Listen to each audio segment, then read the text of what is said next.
Popo bokoto yango ebandi magazine na bino Indusa Mag magazine epesa bino information kitoko kwa mointi elengi pe supu na niveau ya deux fois tembo te Kinshasa mbote Brazzaville mbote mokili mobimba bisika nyati bozwa mipona kolanda magazine na bino Indusa Mag to fongo bantanga na somo kola lelo pona wesa noke de l'état Félix Antoine Tshisekedi Tshilombo asala ki lancement officiel il y a première édition il y a festival mondial de la musique et tourisme avec un parc d'idéologie. Bon, dans le reportage Oyadoule Diallo. Ndeko ya Congo, festival mondial, ya musique et ya tourisme, ezali événement moko touristique. Oyo eye pona ko valoriser culture congolaise, na positionnement, ya République démocratique du Congo, loko la destination moko touristique majeur. Awa na centre culturel pe artistique. On a ba pays ya Afrique centrale. Asalaki mo bangé na décoration ya kitoko. On a président de la République Félix Antoine Tshisekedi Tshilombo Fachi béton le double nord du système. Ayaki yemoko honoré festival Oyo na thème ya route. Na thème Oyo la route de la rumba. Oyo ezali thème Oyo vers la route de la rumba. Oyo ezali espace. Ya échange, ya découverte, ya rencontre Oyo ekotia la vedette. La rumba congolaise, lokola, passerelle culturelle entre Afrique na reste le monde. Azwaki maloba pour la circonstance. Yolande Elebe, ministre de la culture, art et patrimoine, Oyo a expliqué que rumba ezali moko ya ba patrimoine congolais et sengeli to valoriser yango. Uni par sa culture, fort par son patrimoine et rayonnant par sa musique, de ce socle national pourra émerger une Afrique plus forte, solidaire et influente, capable de redéfinir sa place dans le concert des nations. Pour la ministre du Tourisme, Didier Epiamba, Festival Oyo, pour promouvoir tourisme na culture, local à vecteur, il y a paix na développement économique. Selon vision, il y a chef de l'État, Félix Antoine Tshisekedi Tshilombo Fachi béton le déboulonneur du système. Le secteur du tourisme a la puissance de contribuer de manière efficiente à l'émergence économique de ce sous-continent au cœur de l'Afrique à travers le développement des villages touristiques que nous envisageons comme pôle d'expansion et de croissance de nos communautés urbaines et rurales selon votre vision des PDL 145 territoires qui sont autant de destinations touristiques. Président de la République Félix Antoine Tshisekedi Tshilombo Fachi béton le déboulonneur du système. Oyo a sepela ki makasi na première édition mondiale avec impact na idéologie. Pour moi, un grand honneur d'être parmi vous ce jour à l'occasion de la cérémonie d'ouverture du tout premier festival mondial de la musique et du tourisme. Je me réjouis de voir cet événement d'envergure internationale s'inscrire dans la dynamique de réflexion stratégique que j'ai engagée avec le gouvernement de la République en faveur du renforcement du soft power congolais. Ce festival incarne pleinement notre volonté de mobiliser les forces culturelles et créatives de la nation pour raffermir l'unité nationale et projeter avec fierté et ambition une image renouvelée, positive et inspirante de la République démocratique du Congo sur la scène internationale. C'est donc avec une grande fierté que je déclare ouvert le premier festival mondial de la musique et du tourisme. Ndimela ngaike quelques danses et binamaki awa pona kolakisa diversité ya culture congolaise et nasuka na yango chef de l'État a visité quelques stands ya exposition oyo ezalaki na kati ya centre culturel kitoko joli à mointe. C'est naturel oh. Kaka na président Souana, chef de l'État Félix Antoine Tshisekedi Tshilombo Fachi béton le déboulonneur du système. Ayamba ki mo bangé na délégation, il y a pasteur, il y a réseau des leaders religieux influents, il y a Afrique pour la croisade Oyo et ko salema awa na province ya Kinshasa na pasteur américain Beni Iné et les Canadiens ni bolanda reportage Oyo. Il y a Becker ma compté là. pasteur pe membre ya réseau des leaders religieux oyo ezali influent ya Afrique, pasteur Dr Robert Ayabonja oyo amipesa mingi penza na likambo etali pe na République démocratique du Congo pe na stabilité na région ya Grand Lac. Mosali na Nzambe oyo azali Ugandais oyo ayaki elongo na délégation oyo bazali na yango bayaki epai ya chef de l'État Félix Antoine Tshisekedi Tshilombo Fachi Beton le double honneur du système epai wapi tomonaki conseiller ya chef de l'État en charge ya ba question religieuse oyo pembeni na ye azalaki archevêque Évariste Ejibaya Mampia azali président ya église des réveils du Congo bayaki pona mobange na croisade de prière oyo esengeli esalama awa na ville province ya Kinshasa mikolo ezali koya oyo ezali organisé epai ya pasteur américain Beni Iné. Le peuple congolais avait suivi par les médias que nous sommes arrivés à Kampala et là le révérend Beni Iné, le pasteur américain, avait porté le drapeau congolais, il avait prié pour la paix, il m'a fait porter ce drapeau et donc à l'issue de tous ces contacts, c'est lui qui avait invité le pasteur Beni Iné, c'est le pasteur Robert Kayanja, qui est le pasteur personnel du président de la République de l'Ouganda, Yoweri Museveni. Et donc à ce titre-là, nous avions convenu qu'il puisse demander une audience auprès du chef de l'État. Et l'audience a été accordée. Pour la paix, stabilité, na République démocratique du Congo, pays na région, il y a Grand Lac, pasteur Robert Yanja, oyo asolola ki na président de la République Félix Antoine Tshisekedi Tshilombo Fachi Beton, ba ambition na ye ya ko investir na domaine d'agriculture, on a lutter contre la pauvreté, oyo ezali na domaine, oyo ezali domaine na ye. Asolola ki lokola entrepreneur privé ya mboka na ye Uganda. First of all, we want to thank God for President Tshisekedi. Premièrement, nous remercions Dieu pour le président Tshisekedi for allowing to see us and de nous avoir permis de le voir receiving us in DRC Congo. Et de nous recevoir sur les sols congolais. I come to talk to him about the meeting of Pastor Beni Iné. Je suis venu le voir pour parler de la croisade du pasteur Beni Iné. So we have come to pray for Congo. Mais aussi nous sommes venus pour prier au Congo. We talked about agriculture. Nous avons parlé de l'agriculture aussi. Because we are very much strong in agriculture. Parce que nous sommes très forts dans l'agriculture. I want to congratulate the Congo. You have one of the greatest African leaders. Nous félicitons le Congo. Vous avez l'un des meilleurs leaders. Ndimela ngai ke audience yango esilaki na séance ya ba prière oyo ezalaki na faveur ya prière na nzela ya pasteur. Ndimela ngai ke audience yango esilaki na séance ya ba prière oyo ezalaki na faveur na nzela ya pasteur membre ya réseau de leaders religieux influents de l'Afrique na initiative pasteur prophète américain Beni Iné. Pour la construction de la présidence, chef de l'État Félix Antoine Tshisekedi Tshilombo Fachi Beton le double honneur du système Mayamba qui m'a bangé la délégation, il y a chinois, il y a comité national, il y a conférence consultative politique, il y a peuple chinois pour renforcer les sous-sous Kozong et la Masolo. Il y a accord na bango avec un partenaire idéologie, il y a chinois dans la République démocratique du Congo dans le reportage Oyo, il y a Bekerma Kontela.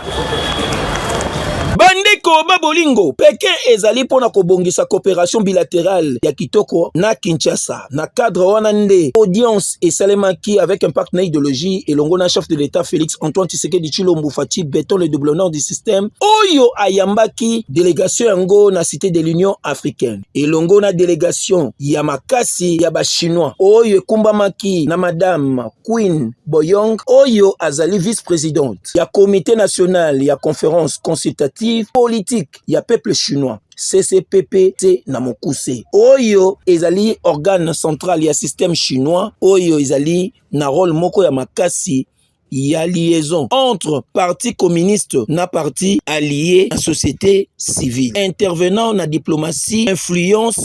ya visite na bango ezali pona consolidation ya partenariat stratégique global entre Chine na Afrique oyo ezali attention moko na bango ndenge bazali kolandela makambo na République démocratique du Congo mboka oyo ezali pona ba intérêt ya ba chinois na kati ya Afrique centrale. Liboso ya chef de l'État Félix Antoine Tshisekedi Tshilombo Fati béton le développement du système pe na présence ya deuxième vice-président ya Sénat Madame Queen Boyong alobelaki objectif ya visite oyo et a réaffirmaki soutien politique na République démocratique du Congo na contexte ya kobandela kosala géopolitique régionale pe bazali ko viser lisusu bazali ko viser lisusu koleka kosala coopération moko ya sika na secteur ya développement rural pour na formation ya ba infrastructure pe na gouvernance locale. Chef de l'État Félix Antoine Tshisekedi Tshilombo Fati béton le développement du système asepelaki makasi mingi ya koyoka Madame Queen Boyong oyo ayebani makasi pona diplomatie ya coopération na ye oyo ayebani lisusu pona rôle ya ba initiative na ye ya coopération sud-sud actif pe na diplomatie chinoise ya influence. Toko joli. Côté ya Masina boyeba ke komanda Botawa kanga ibana kulunu baza ko nyoko la population na ndenge ya defuate bolanda reportage oyo ya Dadi Bilumbu l'élève du maître. Policier o bazali kosala mosala pona kobatela la population na biloko na bango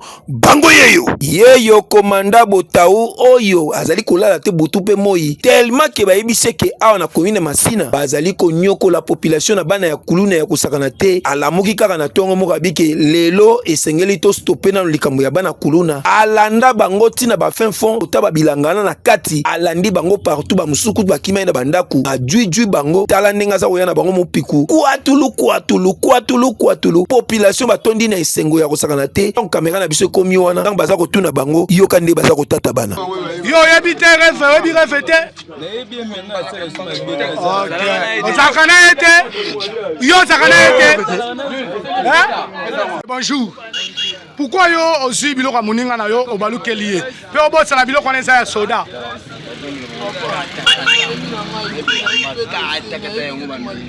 si oyo na biloko matoi boye oza musicien obeta musique oza jogo boalo kute yoka siko ba commandant la police nde balobi ya ko renforcer yo mosala kitoko Botaou mafuela bango nyonso bazokende lelo tozosala nde tozotina bango po bakonzi basala akile droit twaka ye na dossier ya maître Jani tokende kotika ye abelela baninga na ye babima bakatanga kutu musapi yango ngumba maate ti akima abenga pe na tout bezaka ebele nakoka osupporte te na sidaka ya akima na krakama kamonyoso yango lelo nzambe alalaka te tozwi ye etasala mosala na ye. Ok, merci. Je pense que général apesa da ordre bato nyonso tout bozali na bana mabe bakuluna bacriminel bana basi ya bakuluna boya na information na bureau la police ye moko aza mosala makasi ya kosala mpona bacivique oyo eyebela kolobeza te baza bato ya mabe oyo ndobo etodi bango alors mingi akolobeza te nabaki Botaou mafuela cette fois-ci babenda bana na bango matoi bakobenda bana na bango matoi te bayebaka justice ezali administration awa na masina 3 ezali mingi akolobeza te tolobi boyela biso basible oya kwa yebisa biso esika bato mabe bazali biso te bakotya bango maboko totinika bango na kile boyoki bomoni bondimi awa tokoloba kaka elongonya na komanda Botaou aza kosala mosala ne kitoko awa na commune Masina pona mosala na ye ezali ya kobatela population na biloko na bango surtout pona bana kuluna oyo alobika kolela bango linu ti ya kovide bango Masina ekoma lokola zone rouge tolobi bomona loin babuki wenze ya 7 kuna na commune Njili pona kotonga wenze ya kitoko bolanda reportage oyo Dadi Bilumbu azaki sima na bango. Babuki wenze ya 7 na commune Njili po ndenge wenzo ekomelaki palado madame palado monsieur foko lukilango kombo bato bakomela koteka na mabele awa tango tozaki na tango ya mvula ndimelanga ke awa ezaki soko okoti nyata moninga senga pardon bongo poto ezalaki awa ondireli felo ondire sata na moto afandaki koto oyo kasi lokola tokomi na periode ya elanga tala ntina bakonzi ya commune aloti ndoto mpona kolukaki basala wenze moko modernize ndimela ngai ke kobuko ezalaki awa palado madame palado monsieur tomonaki mokonzi moko azalaki wana oye moko akitaki ngazwaki maloba alobaki boye ezalaki évacuation ya bato nyonso batongaki na kati ya marché 7 na commune ya Njili. Donc on a bazotika na place et kenda ba groupe de deux eza te donc ba basakapara na espace to kosala ba mesa mpona bato bango ale basala ngo bandako basali bandako bakolala na ntongo ezali wetaka ndimo biloko ya lokuta mais tokoti na kati tomoni bamatela tomoni voir même bamachete donc bana na bango basala bakulu na wana njini so bakimba yaka obatama awa na kati ya marché oyo tozala bamachete bato nyonso bamoni yango tozoconstruire opération oyo ekocontinue nyonso tokoévacue na oyo nyonso etali baconstruction rendue. Nous allons solliciter l'appui de son excellence monsieur le gouvernement pour nous établir un arrêté qui peut nous donner cette orientation. Kobuka ezalaka kitoko ya moyen te me kozala peke batongela bango wenze ya kitoko que population ya kotoyo bateka na ba condition ya kitoko po esengeli kolia biloko oyo etonga nzoto na yo olie ebebisa nzoto na yo po niveau po banda kotekela ngo na babalabala na basena ba potopoto wana maniano ezalaki trop ezali komema maladi chikungunya ekomaki ami na bango bongo typhoïde okoloba kutu wapi malaria nde banda oboma kotoyo. En tout cas toza kotalela toza kosimeli tena tiralo. Mama moko aboti bana misato azosenga lisungi SOS na moto nyonso motema malamu asunga mama oyo aboti bana misato na mbala moko possibilité ezate yango babeleli na miko ya Indusa Mag ba expliquer boye na miko ya Dadi Bilumbu. Mama toza wapi? Toza na Mpasa na commune ya Nsemi. Hôpital komo no? Toza na hôpital Les Patriotes. Likambuni ekomeli. Nga nazalaki na zemi na ye na pasi ya kobota nasalela eta mwana moko nayebaki te naye kobota bana misato. Osengi na bakonzi? Nasengi na bakonzi ya mboka hôpital eza gratuite mais makoki nde ya kobokola bana eza te mpo mobali aza na mosala te na moko mpe mama na bango aza na mosala te mobali adevia na ye kaka. Yango nasenga bakonzi ya mboka na bato mitema malamu bakoki kosunga ngai na bana oyo po nabokola bango. Bacondition nini ovivre na bango? Navivre bango mosusu nalie te bilamba mpe nasala laeta moko bilamba mpe eza te nanga mpe mama fièvre ezokatana te.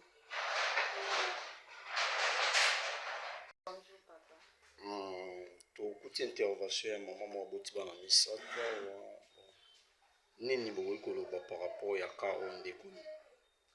Ce que je peux dire par rapport à maman na biso aza maman ya batriplé. Elle est venue accoucher asali la etika ya mwana moko pensant que abota mwana moko mais ekomi bana misato. Les conditions de vie par rapport à elle ce n'est pas vraiment favorable. Elle souffre, son mari n'a pas d'emploi, son mari ne travaille pas, elle aussi ne travaille pas. Il y a vraiment des difficultés qui s'opposent chez elle, comme elle est là. Elle est aussi souffrante. Il n'y a pas de produits pour prendre des soins. Et les enfants aussi doivent bénéficier de la prise en charge, mais il n'y a pas de produits faute de moyens. Parce que les parents n'ont pas de travail. Précisément référence à l'hôpital. Bon, l'hôpital, c'est ici, dans la commune de Lancé, précisément à Terre Jaune, sur l'avenue Boyala. Boyala. Oui, là, oui. Hôpital des Patriotes. Ok, merci.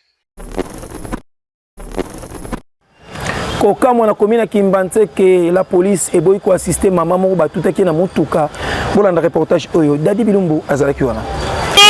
Mwana oyo ezali kosalema na ville province ya Kinshasa mama ya mukolo bozali komona eboye ndenge ezala kaka ke azali kotambola na nzela mutuka ye tuti ye eke bakangi mutuka na babenga la police pona koya ko intervenir la police ya pembeni eboyi nango na niveau ya kosakana te bake kutu ti na maison communale ya Kimbanze pona kozwa la police baya pona ko intervenir na kao mutuka tuti mutu bango kudu abike wi makambo wana bakokota ngo te po etali bango te tala tina etie mbutu yeke tozoyeba te la police musana bango ezaka nini po babenga bango ba agent de l'ordre bango baza wana esika oyo problème ezali bango bazali pona kotia kimia kotia ordre na ndenge ya kosakana te population etie mbutu na mama oyo atikali iyolela po la police kutu eboyi na nko ya kokota makambo oyo yoke loko tozalaki na butu oyo lelo vendredi ezalaki butu oyo ya lundi batutaki ye tokomi mardi na tongo toyaka tongo tokuti mama oyo babwaki ye awa bisika totekaka kasa azalaki na bapota na mutu bamakila nde mama oyo avandi awa journée mobimba tozoyebisa bapolisi bazolekana awa tozoyebisa bango bazokipe te ti tomoni moye te aye kosala 2 jours tomoni avimbi bandinza ebele nde toyekointerese mama munganga bi bon lokola leta mpe azalaka komplike afana nsima ye funa kende nanu na commune nde akendaki na commune ake basali mikanda andimi charge toye awa tokongoli bamo bambongo totiti mwa podiation nde bakotini awa na hôpital bapesi ye premier soin mais baku mosusu oyo eza ya makasi ezosenga fa kote scanner azwa mpe traitement ya bien mbongo nde baposibilité wana eza te tosenga sikoyo lisungi moto amoni ke ye mpe aza na mama aza na motema mawa akoki kosunga atinda mwa lisungi wana mpo basunga ye na bamaladi na lokolo mpe azokoka kotambola omonanga malaka shele tekaka kasa kwanga na mboka leta eza te bana mama tobwaka ya twashoka na komi tokosozaka mpo na komini babali koya 3 jours babi akufa nanu sima bango baya na kongo leta eza te akufa nanu sotokozwa ye leta eza te na mboka oyo biso ngo tote ba 1000 fois nde bango atelemi soki biso te baza te mama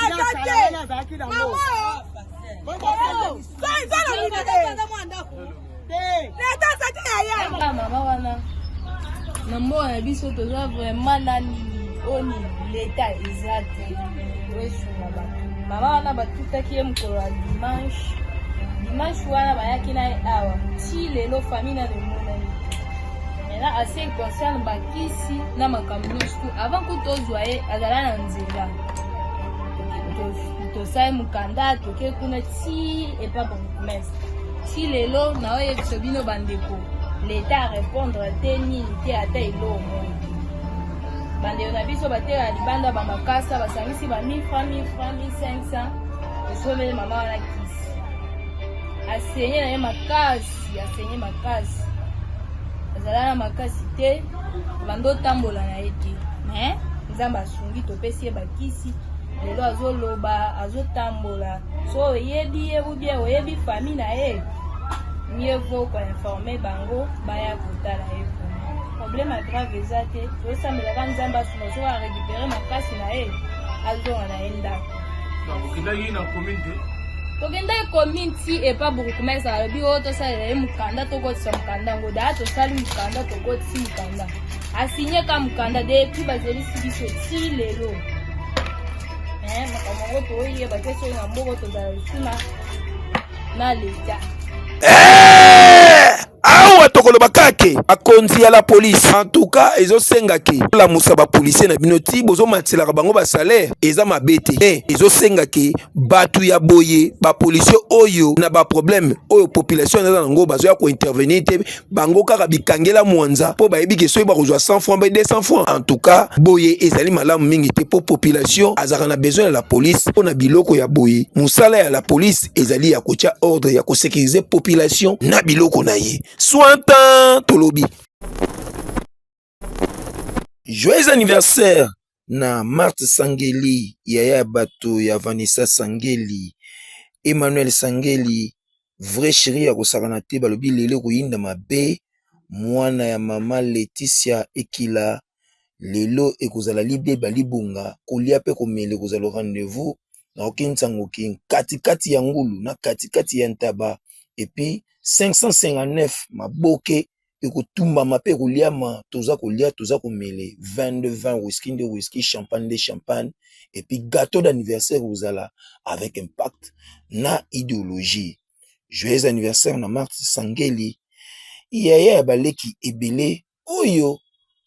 azali pe na mwana ye ya kitoko makasi beau garçon na ndenga osakana te.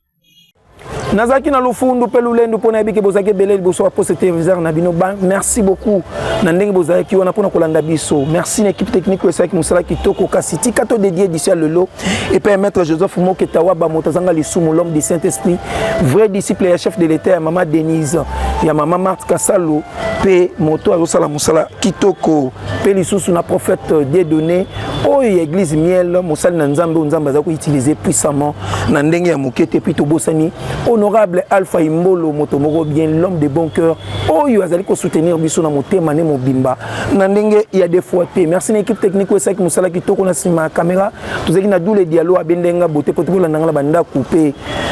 réalisation montage et Mama Kepa ya Becker m'a compté la papa na titan garçon velu merci na assistance ya Nana Kabena pe ya Naomi ya ba mwana mayele makasi na ndenge ya kosaka na te ka nde tozako loba basakana kana mokonzi te nzambe ndeko na ngai osakana mokonzi tande ti tande komi kitoko te ata bino moko toloba te ngana bino tomonani lobi